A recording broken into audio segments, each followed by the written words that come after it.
আসসালামু আলাইকুম। শুভরাত্রি। কেমন আছেন সবাই? আশা করি ভালো আছেন। আমি আলহামদুলিল্লাহ ভালো আছি। তো অল্প ঢেঁড়স আর এখানে দিছি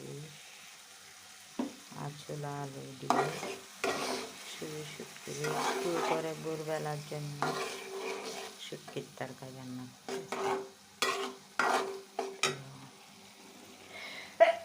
আলহামদুলিল্লাহ এখন দিবে বিচিগুলা অল্প করে রান্না করব।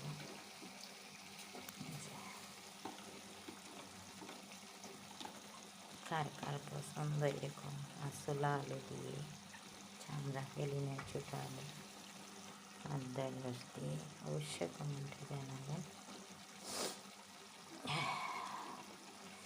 আজকের ভিডিওতে এটুকু।